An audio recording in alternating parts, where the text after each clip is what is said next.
بسم اللہ الرحمن الرحیم۔ السلام علیکم ورحمۃ اللہ وبرکاتہ۔ درس سیرت النبی صلی اللہ علیہ وآلہ وسلم، درس نمبر 112۔ اللہم صلی علی محمد وعلی آل محمد۔ یہودی عالم حضرت عبداللہ بن سلام کا قبول اسلام۔ حضرت عبداللہ بن سلام رضی اللہ عنہ پہلے یہودی ہیں جنہوں نے اسلام قبول کیا۔ حضرت عبداللہ بن سلام رضی اللہ عنہ کا نام اسلام قبول کرنے سے قبل حسین بن سلام بن حارث تھا اور ان کی کنیت ابو یوسف تھی۔ حسین بن سلام تورات کے عالم تھے۔ انہوں نے تورات میں یہ پڑھا تھا کہ مکہ میں ایک نبی کا ظہور ہونے والا ہے۔ دل میں ہر وقت یہی خیال رہتا تھا کہ نئے نبی کی زیارت کا کب شرف حاصل ہوگا۔ عبداللہ بن سلام رضی اللہ عنہ کہتے ہیں کہ ایک دن مجھے پتہ چلا کہ آپ صلی اللہ علیہ وسلم مدینہ منورہ تشریف لے آئے ہیں اور وادی قباء میں قیام پذیر ہیں۔ جب نبی کریم صلی اللہ علیہ وآلہ وسلم تشریف لائے تو لوگ بھاگ بھاگ کر آپ کی خدمت میں حاضر ہوئے۔ ان بھاگ کر حاضر ہونے والوں میں بھی تھا۔ جب میں نے آپ کو دیکھا تو میں نے پہچان لیا کہ یہ چہرہ کسی جھوٹے کا چہرہ نہیں ہو سکتا۔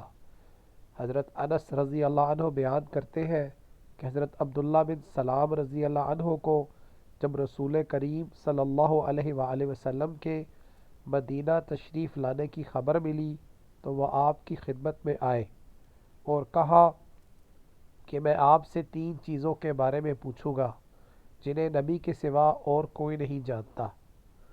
نمبر 1، قیامت کی سب سے پہلی علامت کیا ہے؟ نمبر 2، وہ کون سا کھانا ہے جو سب سے پہلے جنتیوں کو کھانے کے لیے دیا جائے گا؟ نمبر 3، کس چیز کی وجہ سے بچہ اپنے باپ کے مشابہ ہوتا ہے؟ آپ صلی اللہ علیہ وآلہ وسلم نے فرمایا کہ جبرائیل علیہ السلام نے ابھی مجھے آ کر اس کی خبر دی ہے۔ قیامت کی سب سے پہلی علامت ایک آگ کی صورت میں ظاہر ہوگی جو لوگوں کو مشرق سے مغرب کی طرف ہانک لے جائے گی۔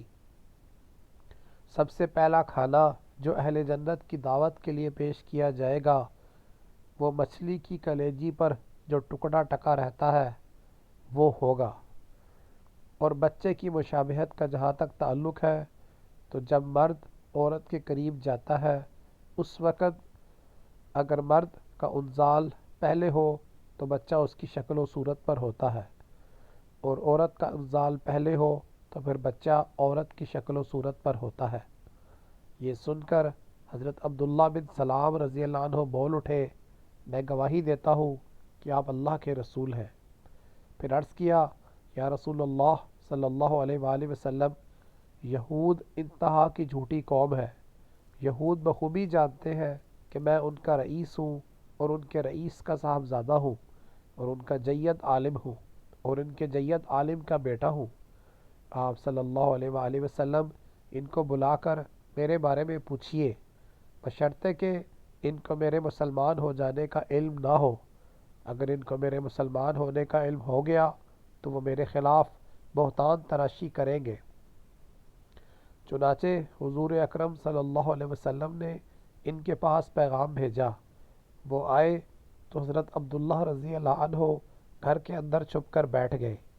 آپ صلی اللہ علیہ وآلہ وسلم نے ان کو تلقین کی، اے گروہ یہود، افسوس، اللہ سے ڈرو، اس کی قسم جس کے بغیر کوئی معبود نہیں۔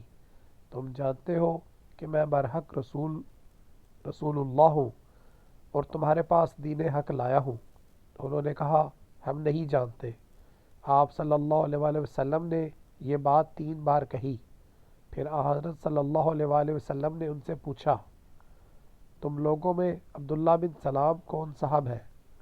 سارے یہودی کہنے لگے، وہ ہم میں سب سے بڑے عالم اور سب سے بڑے عالم کے صاحبزادے ہیں، ہم میں سب سے زیادہ بہتر اور ہم میں سب سے بہتر کے صاحبزادے ہیں۔ حضرت صلی اللہ علیہ وآلہ وسلم نے ان سے فرمایا، اگر عبداللہ مسلمان ہو جائے تو پھر تمہارا کیا خیال ہوگا؟ انہوں نے کہا اللہ تعالیٰ انہیں اس سے محفوظ رکھے، بخدا وہ مسلمان نہیں ہوگا۔ آپ صلی اللہ علیہ وسلم نے فرمایا اے ابن سلام باہر آئیے۔ حضرت عبداللہ رضی اللہ عنہ باہر تشریف لائے اور کہا میں گواہی دیتا ہوں کہ اللہ کے سوا اور کوئی معبود نہیں، اور میں گواہی دیتا ہوں کہ محمد صلی اللہ علیہ وآلہ وسلم اللہ کے سچے رسول ہیں۔ اے معتبر یہود، اللہ سے ڈرو، واللہ تم خوب جانتے ہو کہ آپ صلی اللہ علیہ وآلہ وسلم اللہ کے رسول ہیں اور آپ دین حق لے کر آئے ہیں۔ انہوں نے کہا تو جھوٹ بولتا ہے۔ اب وہ سب ان کے متعلق کہنے لگے کہ ہم میں سب سے بدترین اور سب سے بدترین کا بیٹا ہے۔ وہیں وہ ان کی برائی کرنے لگے، چنانچہ حضور اکرم صلی اللہ علیہ وآلہ وسلم نے ان کو مجلس سے نکال دیا۔ جاری ہے۔ جزاکم اللہ خیر۔ السلام علیکم ورحمۃ اللہ وبرکاتہ۔